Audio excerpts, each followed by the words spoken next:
Hello there guys, what is going on? Daniel Childs back here again for another show. We're going to be speaking today about the game yesterday at the Etihad Stadium, what that represents for Chelsea being so far off Manchester City. We're going to speak about the future of Mason Mount, a potential doomsday scenario for Chelsea fans this summer, which is of course lovely to think about. We'll also speak about Dusan Vlahovic, another striker linked with a move to Stamford Bridge this summer, and also some pretty bad injury news for a defender for Mauricio Pochettino heading into the pre-season. Before we get into any of that good stuff, if you're new around here, want to see the latest Chelsea news, keep up to date with everything, make sure you're hitting that subscribe button, turning those notifications on YouTube so you don't miss any of the uploads. Also hit that like button if you're enjoying the content, and that helps out as well. If you're listening on the podcast feed, thank you so much for tuning in. Hope you're all having a good start to your week. We're going to just briefly reflect on that game yesterday. I did not let Chelsea ruin my weekend because I knew it was going to be probably a heavy defeat. I was actually quite stunned it was only 1-0. I think the more stark thing to look at with that game, with the guard of honour, because obviously City had won the Premier League before the game kicked off because Nottingham Forest beat Arsenal on Saturday evening. And just how irrelevant the game was, how weird it felt. Other than, the celebrations at the end for Man City when they lifted the Premier League trophy, it all felt so kind of bland and so kind of testimonial.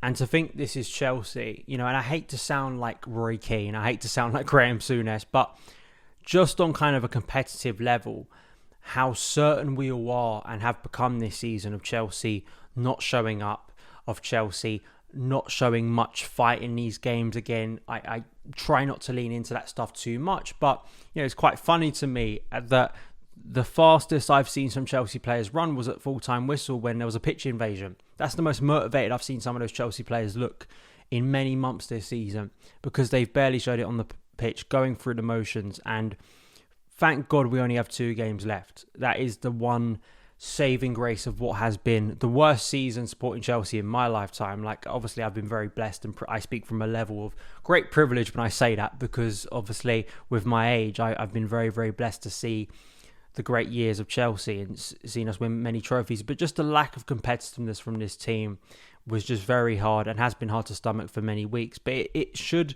reflect internally, externally, just looking at that situation yesterday and seeing how far we are away from Man City, a club we could have been more seriously competing with in recent years if we had made smarter decisions in the transfer window, if we had made smarter decisions in recruitment. Because for whatever we talk about Man City, the alleged breaches of the Premier League rules, which we will see how that goes in the coming years, they are very wealthy. They have a competitive advantage in that sense, but they have used that advantage to the best of their ability. And so much of that has to do with smart planning and getting the right people in key positions. Some of those are the best in class. You're probably not going to get a better coach than Pep Guardiola. You're probably not going to get a better midfielder than Kevin De Bruyne. You're probably not going to get a better striker currently than Erling Haaland. But it speaks to what Chelsea have got so wrong in terms of investment in recent years, and how the new ownership has to fix it. It isn't going to be a short-term fix, and that's part of the problem for Chelsea, trying to chase our tail for a number of years. But it should be a very... That image yesterday and that game yesterday, it isn't the lowest moment of Chelsea's season, but it should reflect how far we are away from even competing with the best teams in this league, and that is a sad state of play. One thing that could even be sadder this summer is the departure of Mason Mount. David Ornstein reporting today in The Athletic that apparently now Arsenal are in the mix for Mason Mount. They are in for Declan Rice too from West Ham. They also want to add creativity in a more advanced position, and that has fueled the pursuit of Mount, although there is also strong competition, as we know, from Liverpool and Man United. Apparently Chelsea will make a final push to extend his terms, which are scheduled to expire in 2024. There's no messing around here. Mason Mount, they have to keep Mason Mount, and it just be dreadful PR. And just the nightmare, think about this nightmare scenario. And I hate to sort of paint the picture of seeing both Declan Rice and Mason Mount in Arsenal's midfield next season. 2 players who probably should have and could have been in Chelsea's midfield, the future of Chelsea's midfield alongside others, would just be a nightmare. Of course, the Declan Rice one is not fully in Chelsea's control. I would like to think there is still some hope Chelsea could manufacture something then, because if you're buying the best in class in central midfield, I think that is Declan Rice in the Premier League. I really do, and I think he'd be a transformative player. I've been saying that for a number of years. But in terms of Mason Mount, I really do hope Pochettino's arrival will make a key difference here in terms of giving Mason Mount belief that staying at Chelsea is the best move for his own personal development, not just from a financial side of things, and knowing how serious Liverpool are in this situation, knowing how much Man United would probably like a player like Mason Mount. That is the reality Chelsea fans have to face. Even those who may feel that, Mason Mount's form hasn't been good this season and maybe are concerned about his development. You have to understand, if he moves away from Chelsea and he moves in England, if he stays in the Premier League, which is the most likely outcome here, and he doesn't go abroad to, say, Bayern Munich to reunite with Thomas Tuchel, he's going to one of our main rivals or supposed main rivals. You have to accept that. And that is a very painful thing, because it's not like other situations. Chelsea have been able to Arsenal, for instance, David Luiz, Petr Cech, Willian, this season Jorginho, players who had reached the end of their cycles at Chelsea, who I think we were quite happy to let go and have probably got the best out of. This is not that situation. You are potentially letting a player, and it's not letting, obviously 12 months to go, but you put yourself in not the greatest negotiating position, and you don't really want to lose Mason Mount for free, which is why they have to sort this out, because I think Mason Mount under Mauricio Pochettino could do wonderful things. I think he, with the right mindset, with a restart this summer and the right position, could once again find his best form, and I really do hope that's in a Chelsea shirt. Let me know your opinions on this potential nightmare in the comments below. We're going to speak about Dusan Vlahovic. There were some reports yesterday, mainly from Julien Laurens, the French journalist who works for ESPN, claiming that Chelsea have made Vlahovic, the Juventus striker, their number one target for the summer, and apparently have already made an €80 million offer for him, sources have told, apparently, the journalist. There have been some pushback on this, kind of saying that Vlahovic is one of a number of options. This has kind of been reported by Ben Jacobs, who did talk about Vlahovic to Chelsea back in December of 2022. And said as well, yesterday tweeted, Vlahovic is a viable option for Chelsea and potentially Manchester United, who have a long list of targets, several top European clubs now looking with a sense there is a deal at real value to be had. Vlahovic is open to leaving Juventus after 2 seasons. So it has kind of been pushed back that maybe it isn't as serious as a bid, but, Vlahovic, as you'd probably expect, would be on the list probably for Chelsea.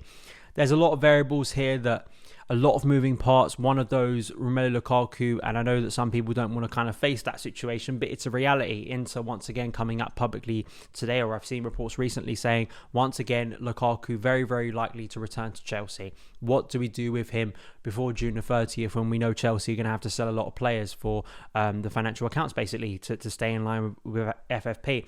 Can you make a move before then? Or will Lukaku be reintegrated into pre-season plans with Mauricio Pochettino? Does Pochettino see a player like Lukaku as someone who can fit into his kind of profile of a striker more so than, say, under Thomas Tuchel? That's a massive question. And if that's the case, are you still going out and signing another striker on top of that? What are the alternative targets out there? We've heard about young players. Could you promote more David Datro Fofana? I'd be excited to see that. Armando Broja returning from injury.